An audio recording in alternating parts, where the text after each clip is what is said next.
The Cold War was a war that went beyond an armed conflict between two countries. There were no shots fired, but it was a period of international conflict and tension the likes of which had never been seen before. The two superpowers, the United States and Russia, who had been allies in World War II, stood forced in a conflict of ideologies with the threat of thermonuclear war hanging over the world. The Cold War marked the pinnacle of the ideological conflict between communism and capitalism. It would become one of the most important foreign policy issues of its time. The Cold War went beyond just being a war between two countries, but rather it was a war between two ideologies. In the United States, communists were hunted like witches. In the Soviet Union, the government thought that free trade and capitalism would inevitably lead to war. Communism, a form of government, in theory stands for public ownership and rejects private property and personal profit. In practice, however, the state determines how strictly the doctrine is applied. The USSR was a communist state. In theory, communism would be a good system to run a country, but because of human nature it eventually fails. Communism appeals most strongly to low-class and impoverished people, because everyone gets the same pay just for being alive. Unfortunately, because communism levels the playing field, there is no reason to go above and beyond.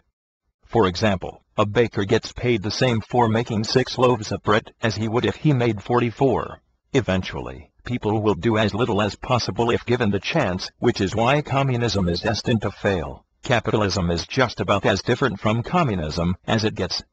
Capitalism is a system in which factories, companies, land, etc. are owned privately in order to create profit for the owners. Prices of goods and services change based on the principles of supply and demand. In a capitalist society there will be significant differences in wealth between those who have capital and those who do not. In pure capitalism, governments promote free trade and do not interfere in business competition. The only duty of such a government is to provide services that couldn't be profitable, like the building of roads, schools, and there are no pure capitalist countries in the world. Most countries have a mixed system. At the end of World War II, the Allies were left with the problem of deciding how Europe should look. The two sides had differing ideas about how post-war security should be handled. The U.S. believed that establishing Western-style democracies was the path to peace. However, the Russians were of the opinion that communism was the ideal setup for society. The disagreements over how governments should be set up in post-war Europe led to it being divided down the middle. From Stettin in the Baltic to Trieste in the Adriatic, an iron curtain has descended across the continent. Behind that line lie all the capitals of the ancient states of Central and Eastern Europe. At the time, his words were thought to be too strong, but now they are regarded as one of the greatest speeches of all time, because he warned the world of the impending conflict, which would come to be known as the Cold War. As the war progressed, the United States used its nuclear superiority to apply political pressure on Russia. This policy worked up until 1957, when the Soviets were able to successfully develop their own hydrogen bomb. The threat of global Armageddon was at hand. Neither side wanted global thermonuclear war, because it promised to be the end of both countries, and potentially the world. The nuclear threat was brought to the forefront of attention when it was discovered by the U.S. that Russia had been constructing missile silos on the island of Cuba, less than 200 kilometers from Florida.